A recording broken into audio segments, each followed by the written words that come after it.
Hey, what's up, y'all? Hey, welcome to the Sitdown. I'm your man, Rod Love. And boy, I tell you, we got a great show. Hey, Yes, Sister Wynn, how are you doing this evening? I am doing amazing. How are you? I am excellent. I see you doing your red thing going on there.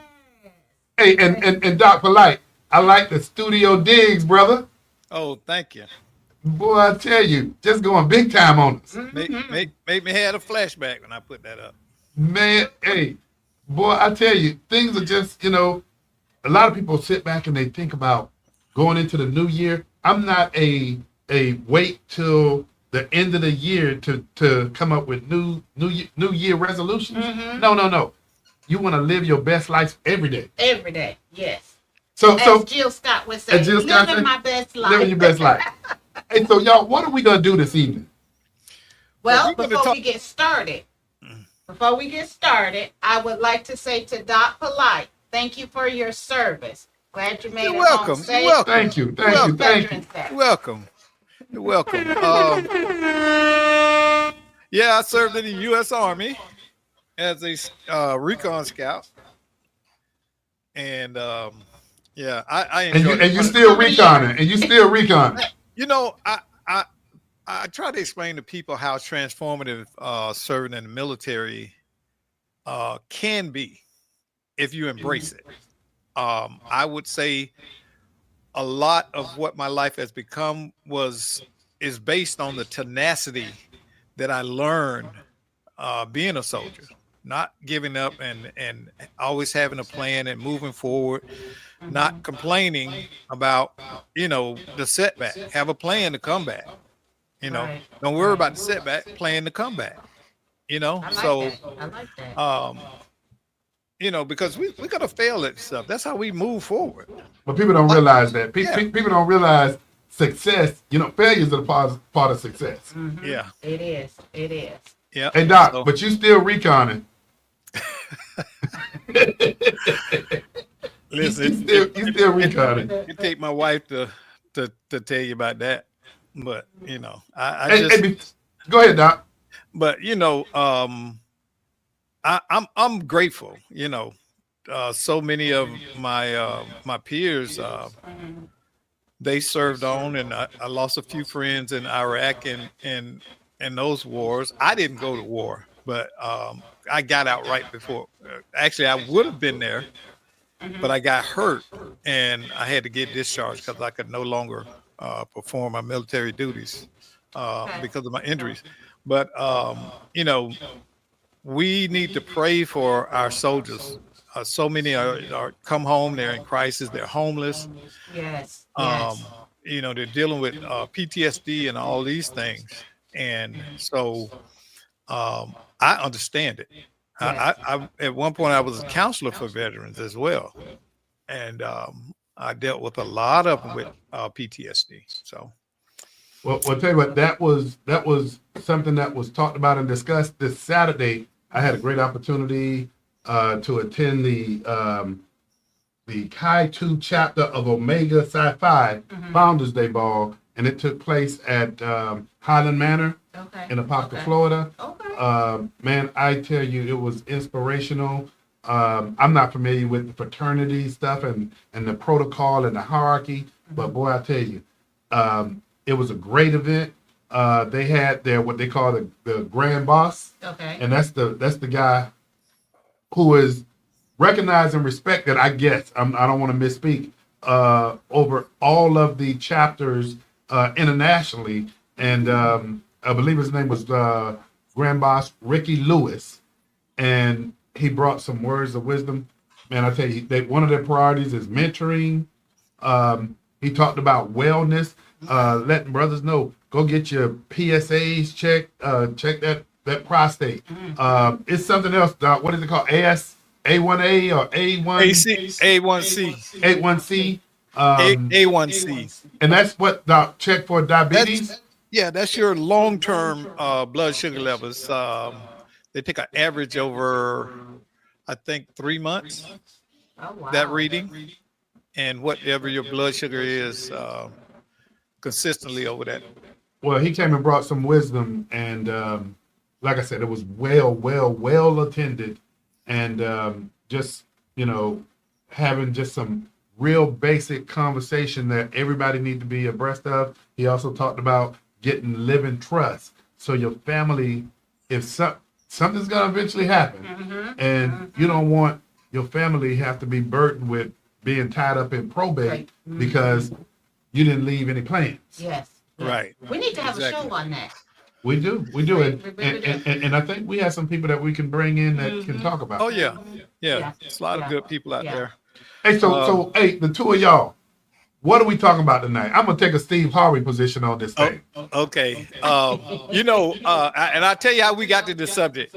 I called Rod last week sometime. I was driving to the store and I passed by a automated robotic flag man.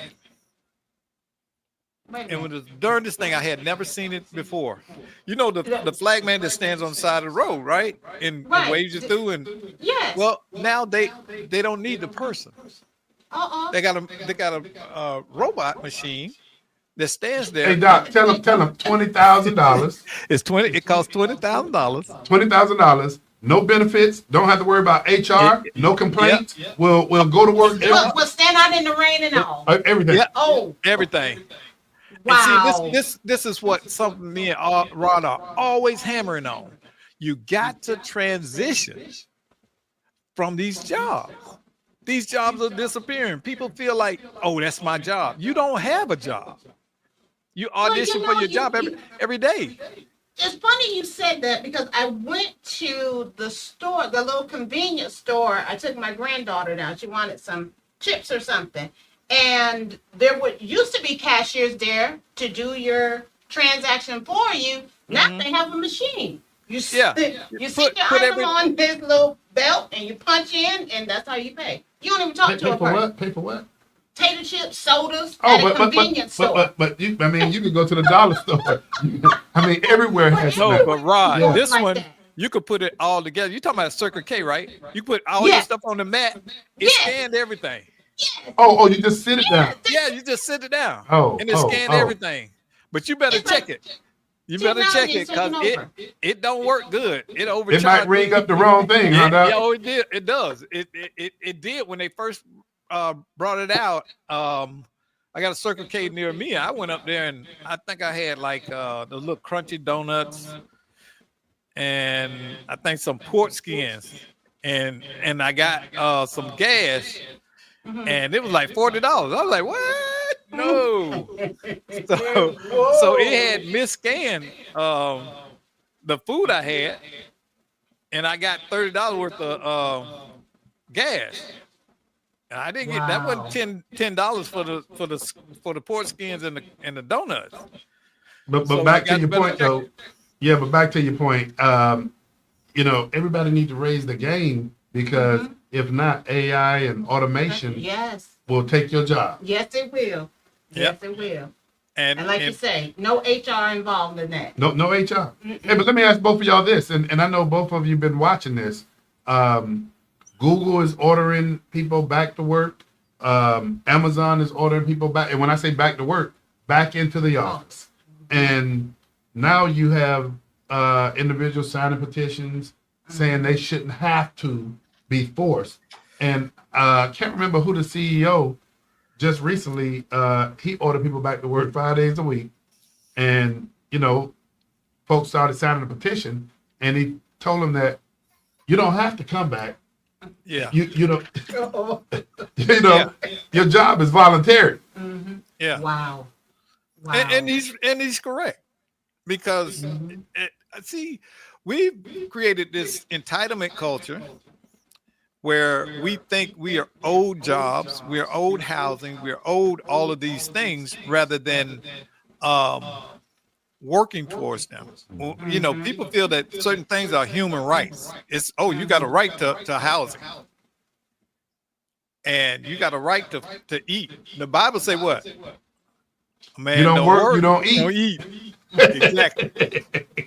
So again, we're caught in the dynamic of seeing that, and so we put together a list of job topics about emerging jobs that in the next 10 years are going to be the go-to jobs Then we got jobs that are obsolete and jobs that automation will replace. So one of the jobs I want to talk about, and this is huge, artificial intelligence and machine learning specialists. Okay, those are engineers that go to school and learn how to create AI models and machine learning algorithms. And the average salary for that is $145,000 a year. That's the average salary. That's the average salary, approximately the average salary. And so if you're a top performer, you can make probably $200,000-300,000 a year. Wow. You know, and think about that. You now got a job where you can sit, or even doing from home, remote. But think about that, Doc, and Miss Wynn. Think about the fact that we had Mr. Robert Henley on the show maybe a couple of months back. Yes. And we had his son on here with him. Yes. Yeah. And the fact that the school that his son was going to at a young age wanted to declare or diagnose, if you would, his son as disabled from being a disabled learner. Yep. Yeah. And now, because Mr. Henley and his wife said, wait, no.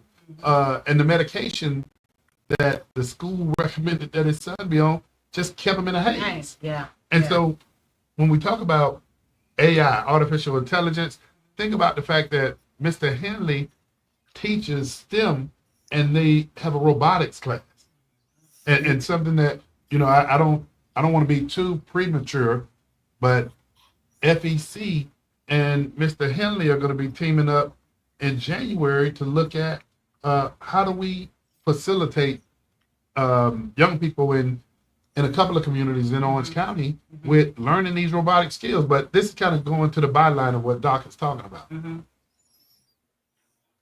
So now it's funny because I learned a new word. Y'all know I'm always reading. Neurodivergent.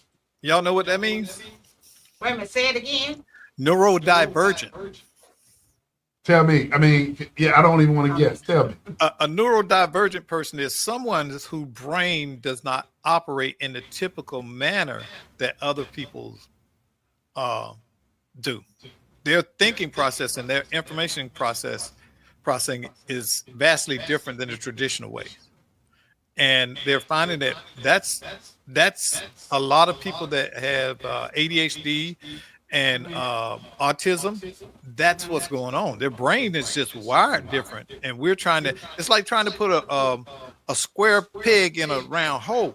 It's never going to fit because that's not how it was created. Right. So, you know, we've got to do a better job of slowing down and not trying to put every kid into a box or every kid on medication. Yeah, that too. Yeah, and we got to look at the fact that our education system was designed around agriculture, and it has not changed. The way the system has not changed since the Industrial Revolution. It went from Well, Doc and Ms. Wynn, you know, let's speak to data scientists. I mean, that's something that I'm unfamiliar with. I mean, I know a scientist, and the scientist that I know is Dr. Randy Nelson, but he's a criminologist. You know, he's a criminal scientist. So, Doc, you know, talk a little bit about data science. Well, a data scientist is going to be that person that can understand relational connections between business or scientific data that's collected. You know, they can, for example, I'm just do a rudimentary example. A person studies birds for a year and records all of their sounds, right? Boring, but go ahead. It's always going to be. Think of the guy in this Central Park that was recording the birds. but here's the point: the scientists will take that data, how many times they chirp at this note and that note, and then they will begin to form a model a data model that may help them to deduce what the bird is singing about, when this bird makes this particular sound, all that kind of stuff. So that's what Wow. data scientist What? does. Well, go ahead, Miss Lee. Well, just like you said, Miss Love, that seems like a boring, but to somebody else, To it somebody, may be yeah. exciting. Hey, so I'm gonna move on to something that I think is But look, sexier.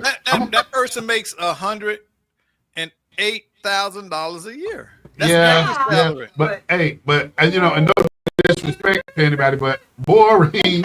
I'm gonna move on to something that's kind of sexy, Doc. What's that? Cybersecurity. Oh yeah. Oh, yeah. I actually think they probably make more than what we have On that, yeah. 120,000, because cyber security engineers are the ones who keep out the Russians and Yes. the Chinese and all of these hacks and all of this stuff. And the more complex that computing becomes, the more that those people are going to make. They got to figure out ways how to stop this stuff. How to stop it? Yeah. Yeah. So Now that seems like a very interesting job, but very tedious. yeah. I would imagine it's tedious, Yeah. but you know what? If you think about what do you call some of these gamers? Yes. Yeah. I think along the lines of those cybersecurity engineers that the mind is like the gamer. Somebody's gonna figure out a way to poke a hole through your network, and those guys got to figure out how to close it. You know? And that's like your mind just constantly going. Yeah, but I tell you what, and Doc didn't mention this, but you have some of these cyber crooks, if you would, that are really good at getting into different systems. Yes. Those guys, Hacking. a lot of their sentence, once they get caught, is that they actually either go work for the government or they work for some of these large corporations making bank, but working for them to keep people out. So that's called white hat hacker, and black hat hacker. The white hat is the one that's hired by those companies to do ethical hacking. They hack the hackers. Wow. So it's real fascinating to read up on this stuff. Well, Doc, they make movies about these guys. Yeah. And so here's something, Doc, that we all use, but we got no clue about how to get there. And those are those cloud architects. Oh yeah. Yeah, I got a friend that does this kind of stuff, and he makes good. He has his own it's regional IT side in outside of Houston, Texas, but he makes some great money because he's remoting about 30 companies he's controlling through cloud. But you got to keep them secure. Yeah, and that's where it comes in. So his stuff is about connection. The cloud architect connect these different servers and things like that. So that came out way after I learned computers. So I'm not well versed on a lot of this stuff. Hey, I never knew that there was anything called renewable energy engineers. Yeah. That's easy to deduce. That's those people that find how to turn waste and things into energy, as well as how to make it more efficient in doing so. Almost like save your energy, like your solar panels. Yeah, but when you look at this and you look at what we see from the Department of Labor in terms of salary, renewable engineers or some of 71,000 is nothing to sneeze at, but at the same time, when you compare it to the salaries of these other areas, those are like the lowest paid.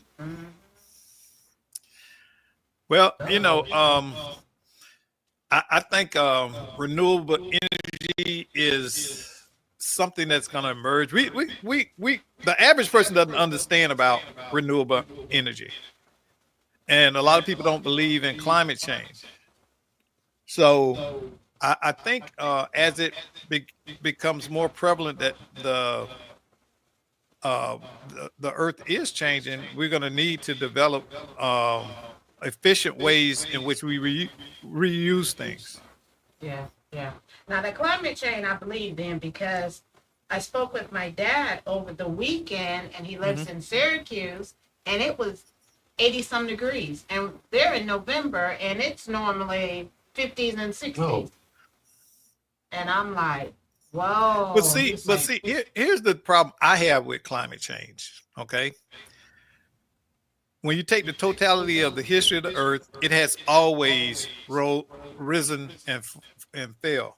The temperature ranges over periods, but they're saying, well, it's accelerating more and it's higher. But I don't know. I don't know. It's kind of but I see a money grab myself. you said Doc, you said money grab, but Sister Wynn, Doc, here's something that I'm not even a country boy. I grew up in Miami, but I didn't know what the city looked like till my sophomore year of college. So I don't know. I don't know what you call me, but here's my thinking in terms of just looking at some math, and based on what Doc just said too, is when you think about the population just of the United States is 300 and something million people. Hmm. You think about around the world, China and these other places that have larger populations. When you get more people that's populating the earth and warming their homes and eating more food and disposing more waste, I mean, you have to think that it is impacting where you live. yeah. And so when I hear that, yeah, I mean, mathematically, and I'm no math scholar, but you figure it does have an impact. And so the amount or the degree of the impact, I can't speak to it, but it has to have some kind of impact. Listen, More people are moving into those little small urban areas now. And those And urban areas are going more, because yep, but building more homes. homes. okay, Yep. but check this out. We don't understand the size and the scope of Earth. You understand? And we when we talk about things like all these people all over the earth, do you know that every human being living right now can fit on the big island of Hawaii? Every one of them. They stand up shoulder to shoulder and back to back. So we're not really taking up that great a room on But Earth. if, and I mean, now I gotta my friend, I knew it. He wasn't gonna take long. He wasn't gonna take long.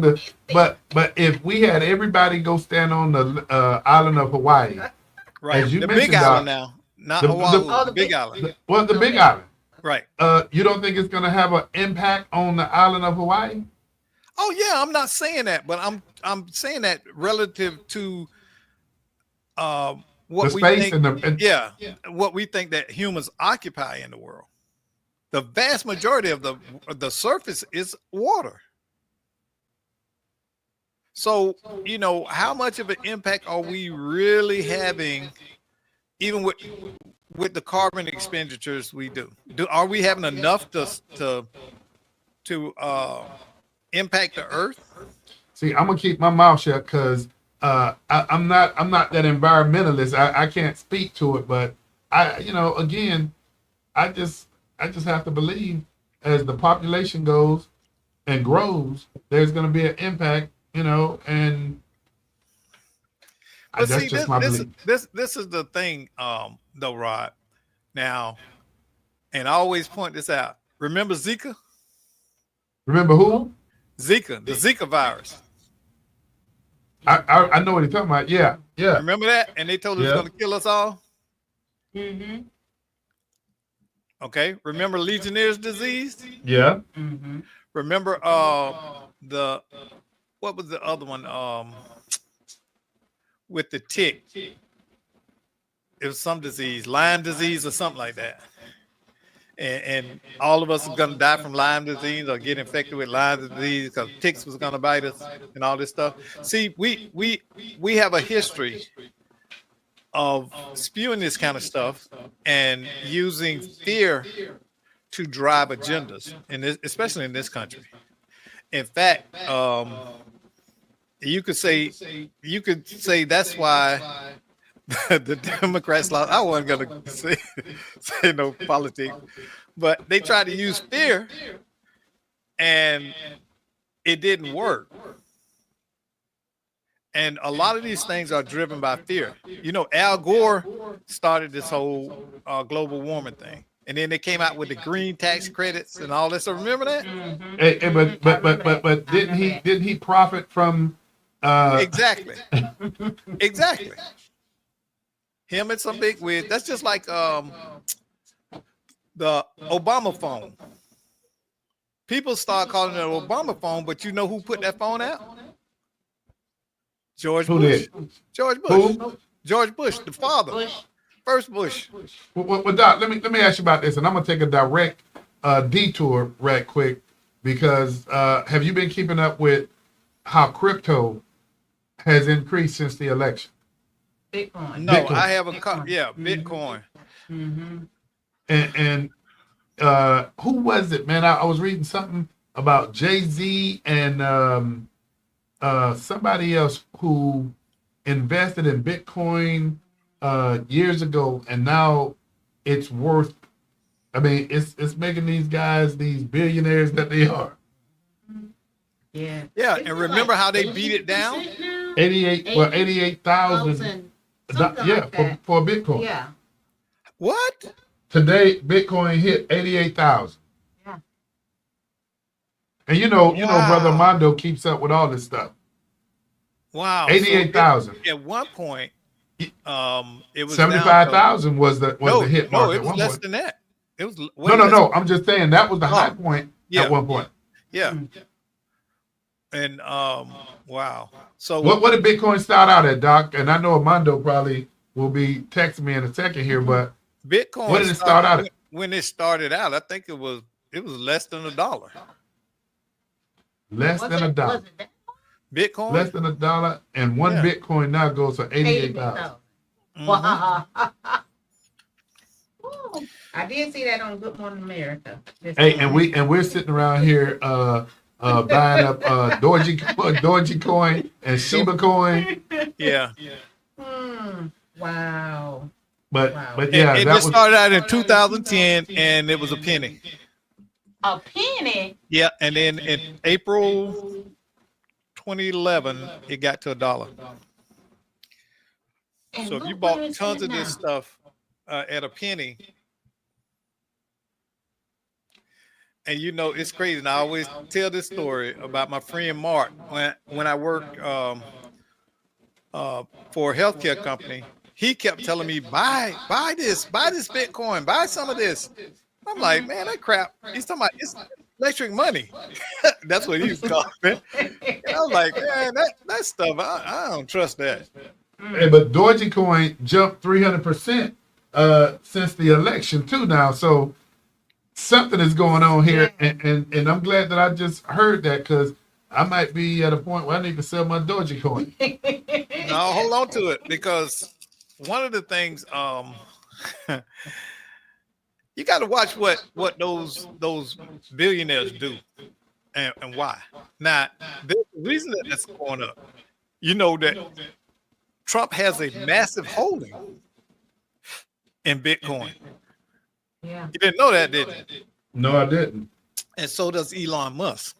Well, Elon Musk is pushing Dogecoin, but it seems like sometimes when he push it, you look up next week and Fell off. it fell off big time. I learned my lesson. Yep. So, you know, Doc, but you say Bitcoin was at 1 cent at one point in time? Yep. And now, I'm looking at the headline. Trump eyes pro-crypto candidates for key federal financial agencies. And think about this. They have been stalling to put the ability in place to track this stuff. Remember, Bitcoin is blockchain technology. Yeah. Okay, so it's made up. A blockchain is a sequence of numbers, binary numbers that hold data. I don't want to go too deep into it, but they lock together, and only a certain key can unlock them. But they had to have a way to read that for government purposes. Wow. So now they probably got it in place, and they're putting the infrastructure in place. He's going to change the money. Oh, You know, there's a U.S. digital dollar. Well, what do y'all think the number one reason that government is adverse to cryptocurrency? Control. Control, hide it. And taxation? Control. Well, control because of taxation. Well, Wow. no, regulation. They can't Taxation. control. They Taxation. can't. Yeah. Well, I get that, but it's also the way to control the markets. If you're purchasing tangible goods, right? Mm-hmm. They can follow that. Right. Okay. Now imagine Bitcoin as stock. They can't follow it. You see what I'm saying? They hide it. Mm-hmm. They can't know who owns these digital shares. But Things like that. again, Doc, why do they want to know? Because they want to influence and control. Again, it's back to control. Take example, the healthcare business, right? What is that? I don't know why he won't use he just dancing. He dancing around. I'm not. You keep using the word control, but Doc, it is all about taxation. I get that. That's a part of it. But I think it's more than control. It's more about regulatory control. They can control. Right now, the government has their fingers in everybody's pie. Because of taxation. Okay. That's not the only reason. And you see it in the regulation. Look at building. They can decide who can be a builder, right? Mm-hmm. And they make you go get these credentials, these credentials, these credentials. Okay. Mm-hmm. And you have to pay money, right? Mm-hmm. And the government regulates that. Without the ability to follow that money and regulation, it makes their job much harder to do and control industries. If two entities want to pool their money and buy something, the government can't take antitrust. If I'm purchasing with Bitcoin and you can't follow my transaction, you don't know who owns it. You know, bottom line, and I'm not gonna be the sour puss on this, but I truly believe. And taxes. It's taxes, Rod. No, I mean I wasn't even gonna say that, Doc, but I was gonna go down the path that, you know, just my opinion, government's role is to make a way, not get in the way. Mm-hmm. But we're not seeing that now. We're seeing a new evolution of government not only getting in the way, but impeding growth. Yes. And I think it's wrong. And that's the other thing that I'm going to be looking at as we proceed forward in the future when you talk about individuals that are interested in running for office. Okay, you know, but why do they impede growth? How do or why do? No, why? I would say they impede growth for, again, okay, Doc, control of how you operate. Right. Control. Who operates? Look at healthcare. And it's government picking the winners and losers. Right. That's control. And so they get more money out of those people that come to them and write the laws and lobby and all of that stuff. So it personally benefits a lot of elected officials. And government is not the same everywhere. Let me go ahead and say that first and foremost. You have good government and what I call bad government. You got some areas that elected officials are cognizant that government's role is to make a way and not get in the way. You got some areas that government is taking over and you're looking up, and you got government controlling the private sector Yes. now. Yes. I don't agree with it. And again, it's what the people allow. It is. Yeah, it's like you It say, is. they are picking the winners and losers. Yeah. And now it's getting to the point that you can't object to it, because now when you object, it's going to cost you a lot of money to fight. And then that old saying about you can't fight. What is it? You can't fight government, or You can't fight City Hall. City Hall. Yeah, because City Hall using other people's money to fight you. Yep. You know, you got to use your own. you got to money. use your own. And that's why I look again at our elected leaders. Who's gonna go and fight for you?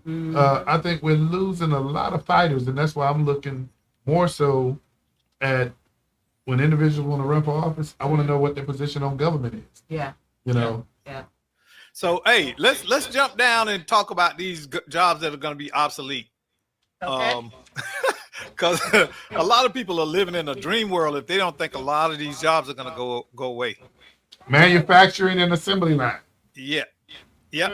A big one, a very big one.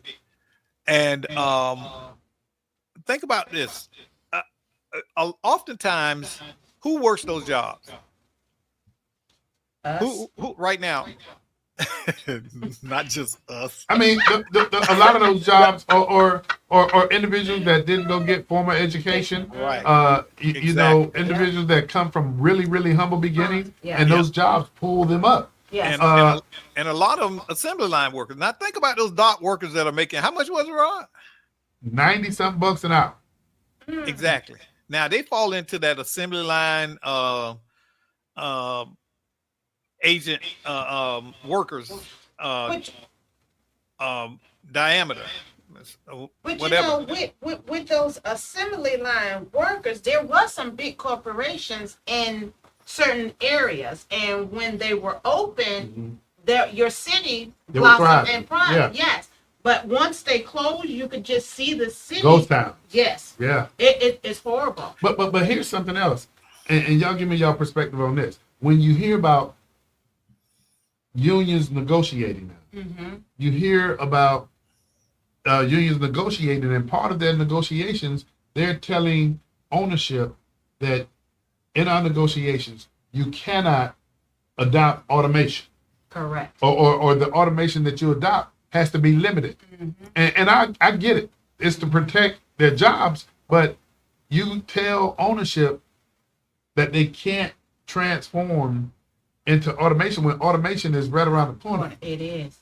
Well, anybody that has any business sense would never agree to that, because that will impede your ability to maximize your profits in the market. Well, the Writers Guild, they agreed to adopt. Well, they agreed to the AI limitations. Listen, AI is going to do whole movies soon. I predict within the next 3 years we'll see complete AI movies. So that's going to put almost like going away from an actual customer service. Everything is push a button here, push a button here. What happened to talking to somebody? You always have to push a button, push a button. And that contributes to antisocial behavior too. But look, and this is where me and Rod are absolutely on the same page. People have been demanding things from jobs that they shouldn't be. And it's ridiculous. It has gotten out of hand. And we are empowering people who, through no effort of their own, really are living middle class. You're a dock worker. That's physical labor. Okay, you're not. It doesn't take a rocket science to do it, but you want to get paid like a rocket science. And Doc, I know you got you're sitting in front of the PC, but think about the fact that Robert Downey Jr. I don't know what his net worth is, but this is a guy who said in the last couple of weeks that if the Hollywood studios auto generate or what do you call it, the artificial intelligence, if they use him to create and make a movie, he said, I'm not just going to sue the networks. I'm suing the individual presidents of the networks individually. But this is somebody who got deep pockets. Doc, what is Robert Downey Jr.'s net worth? He's a millionaire easily, very, very much so. But he's trying to protect his art and his craft. But come on, man, who made Iron Man? But again, well, Iron Man remade him because he was correct. Yeah, his career was trash until he did Iron Man. And one of the things I found out, James Earl Jones actually cloned his voice before he died. He had been working with some I guess computer scientists to clone his voice and turn it into AI. Wow. Now, it's going to be interesting to see how that, if he's in another movie, does his family get the earnings or what? I don't know. I dig deeper into the story. But I agree. It falls up under copyright and the ability to own your own self. So I get where you're coming from. Mm-hmm. But he can't own Iron Man. You're right. You're right. So now he is the own. Hey, but you know what, Doc? We've seen plenty of networks that will dump the actor and get a new actor. It won't be, it won't be Robert Downey Jr. who is Tony Stark? Yeah. And I mean, they made a real series out of Iron Man to where it's a multi-billion-dollar series. Yeah, and think about this. How will that impact roles in the future for actors? What if I don't sign you to do that role if you don't agree to allow me to clone your likeness for future projects? Yeah, and they make their money off of royalties too. Yeah. Right. So, it's opening up a whole nother avenue. But Doc, that same avenue, Terrence Howard. Remember, he was supposed to be in the one of the Iron Man series. He was in the first one. Yeah, but the other guy replaced him. They replaced him. Don Cheadle.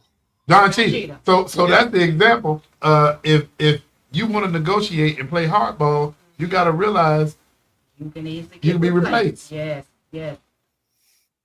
Well, yeah, everybody can be replaced.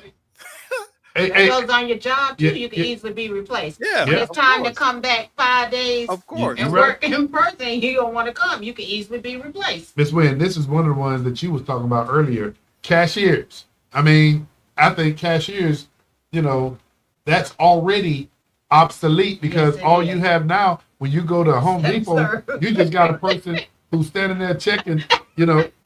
They just like a hall monitor. Yeah. Telemarketers, telemarketing is reduced to AI now. Yeah. And data entry clerks. Yep. Come on, man. All the Doc, you got the list here. Yeah. But my thing is, like I said, I was a banker. I was a teller. And I used to interact with my customers. And you got to know your customers. And now that's going away. Everything is through the ATM machine. Yeah, everything is in relationship. Yeah. But then when you look on here, this has changed though. Think about this: when you get on the phone to customer service, you don't want to chit chat. You just want your problem solved. You're right. And then when I look here, truck and delivery drivers. I know they have the self-driving trucks now, but ours are getting off the truck to my front door. I mean, I don't know. But wait a minute, isn't Amazon coming with the drone now? So that's taking away your drivers. Yeah, but how you still? I mean, you got to swoop in underneath my porch. File clerks, proofreaders, Doc, I get it. But then when I see the obsolete in the next 10 years, this is the same. Okay, I'm looking at yeah. So, man, okay, taxi, dispatch. Come on, all this stuff. You got Uber now. So, hey, Doc, like you said. This stuff, this stuff we can throw away because times are changing. Hey, we got less than 30 seconds. Y'all, next week, what are we looking forward to? Anything special? Nope. I have that a can birthday think of. coming up. Well, not my birthday. My granddaughter, she's turning 8 on Friday. Oh, so you, hey, Oh. grandma, just think, we never, I mean, hopefully I'm nowhere close to that, Well, but it's coming. my baby birthday was yesterday. My youngest daughter turned 37. Well, both of y'all, hey, there Hey, you go, Mondo. Thank you. Good cue. I got on the phone with her. We always video chat, and I was about to cry. Hey, that means we all aging. Hey, Yes. if you're looking at the sit down, you can look at and reach the sit down every Monday from 6 to 6:45. And if you have an organization that's providing any services to the community, we welcome you to join us in the studio Yes. to tell the community what it is you're doing. But until then, from Doc Polite, from Sister Wynn, and myself, hey, we look forward to seeing you next week on the sit down. All right. Have a good evening.